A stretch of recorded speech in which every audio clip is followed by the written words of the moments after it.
Marine Le Pen l'a répété, il reste deux solutions, la dissolution ou la démission du président de la République. Marine Tondelier y ajoute une troisième possibilité. Il y a désormais trois solutions. La première solution, c'est la démission. La deuxième solution, c'est la dissolution. La troisième solution, la cohabitation. Une cohabitation, c'est avec un Premier ministre de gauche. Je plaide ce soir devant vous, devant les Françaises et les Français, pour que ce changement de cap ait lieu et qu'un gouvernement de gauche puisse arriver au... Côté bloc central ou ex-bloc central, la solution serait un Premier ministre qui ne soit pas macroniste. Non, il peut appeler quelqu'un qui vienne de la société civile. En tous les cas, pour nous, nous n'envisagerons de rentrer de nouveau dans la participation à un gouvernement que si nous avons la certitude que ce n'est plus pour l'Élysée l'occasion de revenir à cette tentation d'exercer le pouvoir sur tout. Le chef du parti Renaissance ne précise pas qui, mais reste opposé à la dissolution. Tout n'a pas été essayé. Le président a essayé 3 fois la même chose depuis un an. Je pense qu'on peut essayer autre chose. Essayer autre chose en 48 heures, la mission Flash peut devenir mission impossible. Et on en parle tout de suite avec nos éditorialistes politiques. Bonjour Françoise de Gaulle, merci d'être là. Et bonjour Valérie Lecable, merci également d'être avec nous. On va parler de cette situation. Et alors tout s'accélère de minute en minute depuis quelques jours, mais encore ce matin, on va y revenir, les tensions dans le camp présidentiel. D'abord, démission hier de Sébastien Lecornu, à qui il est confié une mission hier soir. C'est quoi, François? C'est mission impossible? Je ne crois pas, moi, que c'est mission impossible. D'abord, je trouve que Sébastien Lecornu a été vachement digne. Je tenais quand même à le dire parce que j'ai beaucoup aimé sa déclaration de départ. J'ai trouvé qu'il y avait de la hauteur. Et puis j'ai aimé, peut-être parce que ça me parle, parce que j'aime la politique, j'ai aimé qu'il rappelle qu'il est un militant. Et qu'est-ce que ça veut dire faire de la politique? Donc moi, il m'a beaucoup... j'ai trouvé intéressant. Je me suis dit, bon, là, on sombre carrément. C'est orwellien, il va être renommé. Et après, j'ai compris que non. Finalement, il n'était pas renommé, en mode je pars par la porte, je rentre par la fenêtre. Non, d'accord, il n'est pas renommé, et tant mieux, et c'est heureux. Oui, moi je pense que ça peut tout à fait aboutir. On a bien compris, ce que je crois comprendre de l'Élysée, c'est qu'Emmanuel Macron se refuse à une dissolution, pour le moment, qui entraînerait quasiment obligatoirement, quand on voit les chiffres qu'on a, une démission. Je ne vois pas comment vous pouvez rester quand c'est un tel désastre électoral pour votre propre camp. Donc... tout va être fait pour, et moi je vois bien ce qui est à l'œuvre, je vois bien comment ça travaille en coulisses, pas simplement avec Sébastien Lecornu, avec Gabriel Attal, avec une partie de la gauche, non LFiste bien sûr. Je vois comment ça travaille également avec Gérard Larcher, Yael Braun-Pivet. Donc oui, je voudrais qu'on y arrive. En tout cas, moi je souhaiterais qu'on y arrive. Je fais partie des gens depuis le début qui pensent que la démission ne peut pas purger quoi que ce soit, pas plus que la dissolution. Alors, on va voir, parce que pour réussir cette mission, cette négociation, déjà, il faut solidifier le camp présidentiel, le socle commun. Et là, ce matin, on voit que ça se complique un peu dans le camp présidentiel. On va écouter cette déclaration d'Édouard Philippe ce matin sur RTL, et on la commente juste après. J'ai observé dans les années récentes qu'il était capable de surprendre. Il y a un de ses prédécesseurs, le général de Gaulle, qui a mis un terme à son mandat. Donc vous l'appelez à être à la hauteur du général de Gaulle. En le faisant de façon ordonnée. Donc vous l'appelez à être à la hauteur du général de Gaulle. Pas sous la pression, mais en le faisant de façon ordonnée. Donc moi je ne lui recommande rien, je n'appelle pas à sa démission, je dis qu'il doit être à la hauteur du mandat qu'on lui a confié, qui est un mandat incroyablement exigeant, et qu'une façon d'être à la hauteur de cette mission, une façon d'être le garant des institutions, c'est de faire en sorte qu'elle puisse être préservée et qu'on puisse épargner au pays 18 mois d'une crise politique délétère pour le pays. Voilà, donc Édouard Philippe qui demande ce matin le départ de façon organisée d'Emmanuel Macron des présidentielles anticipées après le budget. Il y a tout à fait intérêt, Édouard Philippe, pour un certain nombre de raisons. Le président de la République entraîne son camp dans sa chute, c'est-à-dire qu'on voit jour après jour les sondages en faveur de ce qu'on appelle le socle commun, ce qu'on peut encore l'appeler comme ça, dégringoler. Dans les derniers sondages, ils sont à 14%, pas plus que ça, ce qui veut dire qu'il ne serait pas, en cas de législative, forcément au deuxième tour face aux autres, et il va y avoir un recul. Ce sont les calculs que fait le Parti socialiste en cas de dissolution, c'est-à-dire le pari de dire que la gauche sera devant le socle commun au second tour et qu'il y aurait un effondrement du socle commun. Donc dans ces conditions-là, Édouard Philippe, comme on l'a vu dans les sondages, est quand même passé de 26% au mois de mai à 15% aujourd'hui, un niveau qui fait que Glucksmann est en train de lui mordre, de lui coller au train. En fait, Valérie, oui, je cherchais une expression. Les monnaies. De lui coller au train. Donc, si vous voulez, cette situation est très mauvaise pour Édouard Philippe, qui est en train de chuter sur sa course à la présidentielle. Donc, si on vous entend, il la joue perso, quoi. C'est pas le moyen de sortir d'une crise politique, c'est il faut une présidentielle maintenant. Parce que dans les sondages, ça va pas. Attends, je termine juste. Il la joue pas perso, il la joue le camp. Gabriel Attal, il pense la même chose.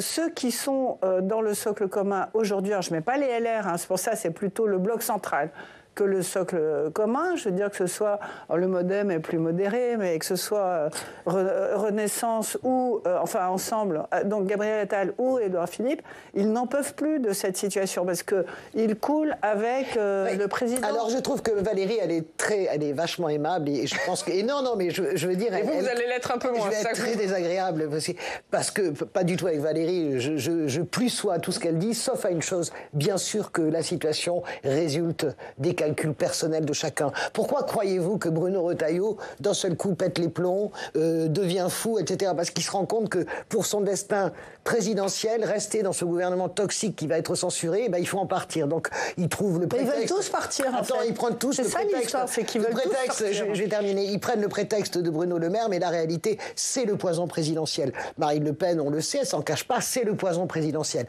Jean-Luc Mélenchon, et Édouard Philippe, je suis d'accord, ils font comme un esquimau au bord de la plage, Édouard Philippe. Son entrée dans l'atmosphère est désastreuse. Alors je veux bien qu'on mette tout sur le dos d'Emmanuel Macron, il ne faut quand même pas non plus exagérer. C'est-à-dire que Emmanuel Macron, comme beaucoup de leaders charismatiques du début, tout le monde pense qu'il peut être Emmanuel Macron, comprenez ? Tout le monde pense qu'on va reproduire ce qu'il a réussi à faire en 2017. Mais est-ce que les gens s'interrogent, Emmanuel Macron entraîne tout son camp dans sa chute, mais est-ce que les héritiers sont à la hauteur de Emmanuel Macron ? C'est ça aussi le sujet. Quand vous entendez Gabriel Attal, est-ce que vous pensez que Gabriel Attal, qui est complètement à côté de ses pompes et navigue et godille un peu à la dérive dans son groupe, je l'ai entendu encore hier, est-ce que vous pensez que Gabriel Attal a le niveau d'Emmanuel Macron en 2017 ? Non. Édouard Philippe ? Non. Donc, c'est aussi leur propre responsabilité. Donc, contrairement à Valérie, ils jouent absolument perso en se drapant dans les institutions. On va l'écouter, Gabriel Attal. C'était hier soir sur TF1. On réagit juste après.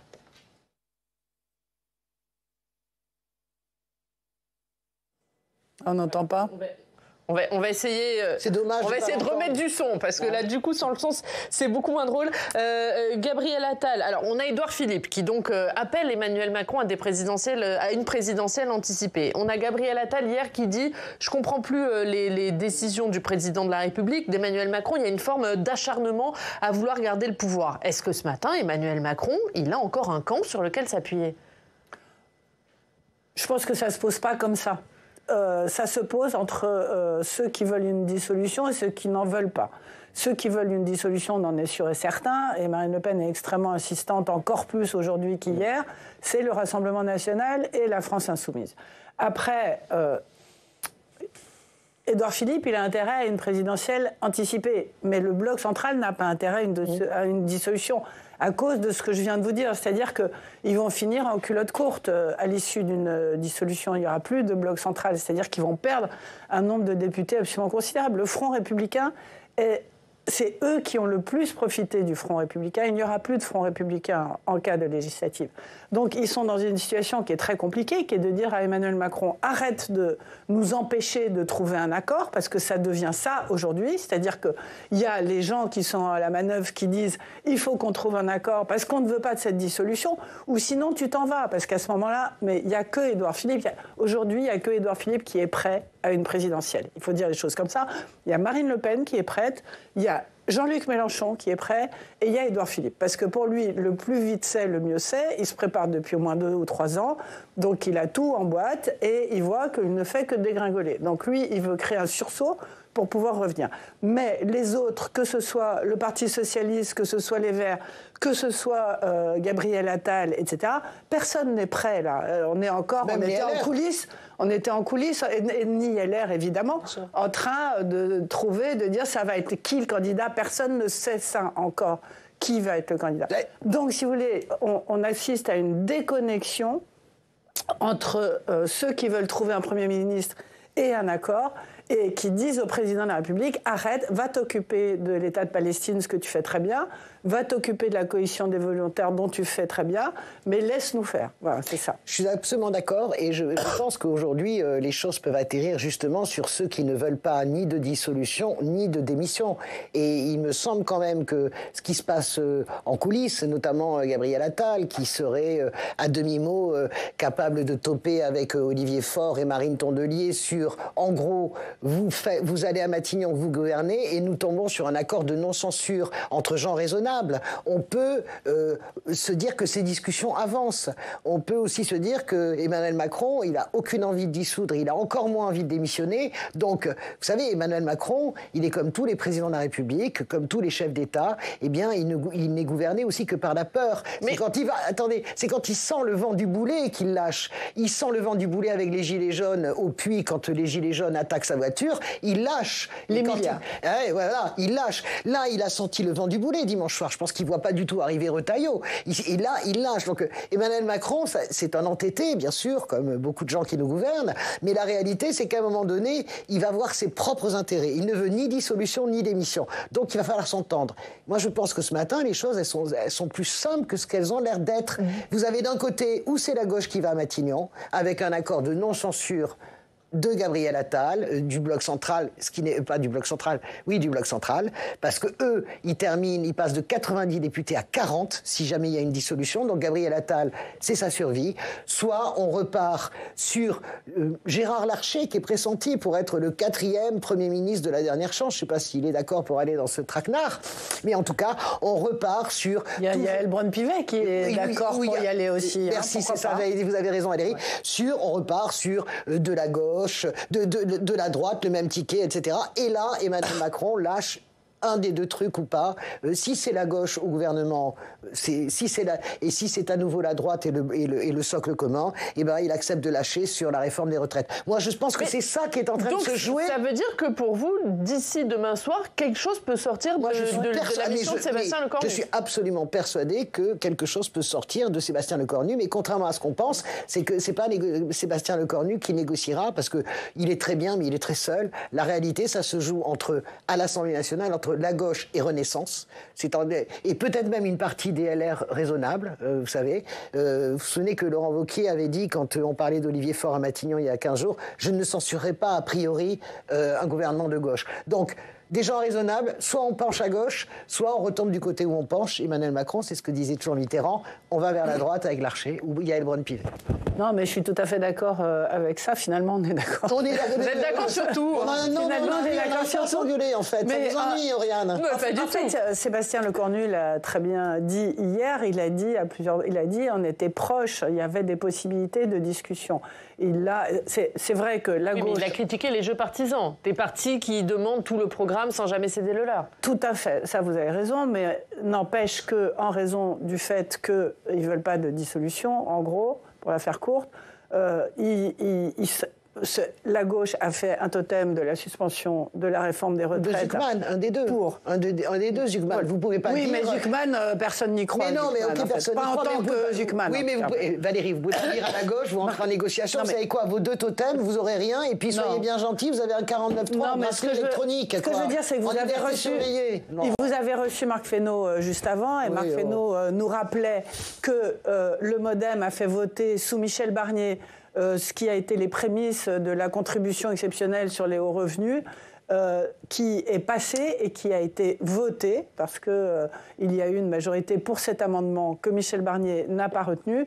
Donc il est tout à fait possible de trouver quelque chose qui ne s'appellerait pas une taxe Zuckman, mais qui serait une contribution sur les hauts revenus. Le Parlement est prêt à le voter, parce qu'Olivier Faure a dit que si c'était lui le Premier ministre, il n'utiliserait pas non plus le 49.3. Donc ça fait partie du deal aussi, c'est-à-dire d'obtenir le vote au Parlement. Et l'autre chose, si vous voulez, effectivement, c'est de savoir est-ce que Emmanuel Macron va enfin comprendre, après 3 ministres successifs de son camp, qui ont échoué, son camp étant la droite, est-ce qu'il va enfin comprendre qu'il faut tenter la gauche avant d'aller à la catastrophe de la dissolution? Parce qu'il l'a brandi, la dissolution, dans ce qu'il a dit hier à Sébastien Lecornu. Il a dit « je prendrai mes responsabilités ». Donc ça, c'est demain soir. Et prendre ses responsabilités en tant que président de la République, c'est quand même de dissoudre l'Assemblée nationale. Valérie, oui. Alors, vous savez, après, le langage amphigourique d'Emmanuel Macron, on connaît l'amphigourisme de... En tout cas, c'est la menace de la dissolution.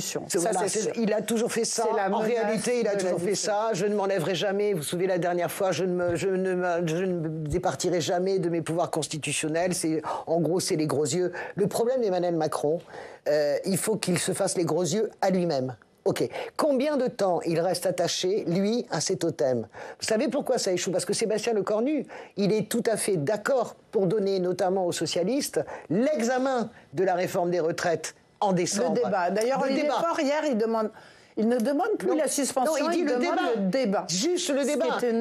Mais c'est très important parce que ça veut dire que, OK, en gros, vous êtes sympas les socialistes, vous allez jouer dans votre chambre, regardez comme on est gentil, on vous a donné le 49.3, mais le 49.3, il est en liberté surveillée. Il y a tout un tas de sens interdits, de contresens, de ronds-points, vous n'avez pas le droit d'aller. Et justement, vous n'avez pas le droit d'aller sur la réforme des retraites qui est quasiment identitaire maintenant chez Emmanuel Macron. Et là, moi, je me pose une question sur Emmanuel Macron. Comment, quand on est ce président qui a à peu près tout réussi là où, en tout cas en termes électoraux, il a réussi ce que personne n'a réussi, on peut faire de la réforme des retraites totalement médiocre et minable son identité. Ça, c'est vraiment un truc qui me paraît fou psychologiquement. Donc Emmanuel Macron, au lieu de faire les gros yeux en disant oui, attention, la dissolution, eh bien, s'il pouvait lâcher. C'est lui qui retient ça. Sébastien Lecornu, il est prêt à lâcher l'idée qu'on aille en débat, que le gouvernement mette au débat la réforme des retraites. C'est à Emmanuel Macron maintenant de lâcher. J'ai une très grosse interrogation qui reste, et je ne sais pas qui a la réponse. C'est que Michel Barnier, François Bayrou, Sébastien Lecornu, aucun des trois n'a rué dans les brancards vis-à-vis d'Emmanuel Macron. Chacun, en fait, a accepté le diktat de Emmanuel Macron. Michel Barnier, qui est quand même un LR, qui a une expérience, il a 72 ans, il a été le plus jeune député de France, c'est absolument hallucinant. Il n'a jamais contrevenu aux lignes rouges et aux règles que lui avait fixées Emmanuel Macron.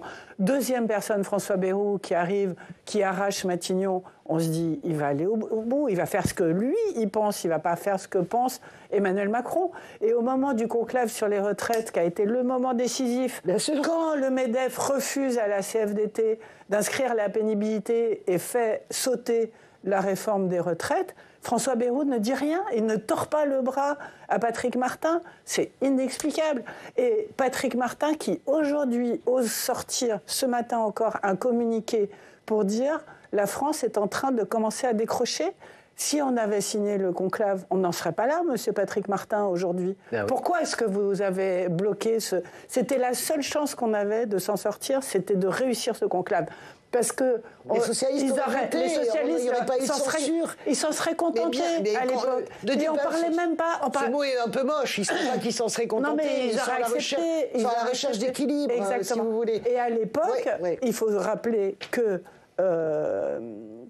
Marie-Lise Léon avait accepté les 64 ans et ne parlait pas de suspendre la réforme des retraites. En tout cas, donc on n'en était pas dans une situation si compliquée qu'aujourd'hui. Et je termine juste avec Lecornu qui nous dit « moi je suis le plus proche, je vais pouvoir lui dire enfin la vérité ». Mais il lui a dit quoi ? Non, mais alors là, moi, je pense qu'il y a des gens, il y a des moments où un homme ou une femme politique qui a très peu de fenêtres de tir rate leur destin. Vous voyez, je parlais de Jean-Luc Mélenchon. Je voudrais avoir une pensée, on est le 7 octobre. Il y a 2 ans, notre cœur se glaçait d'effroi. Nous étions dans un chagrin infini.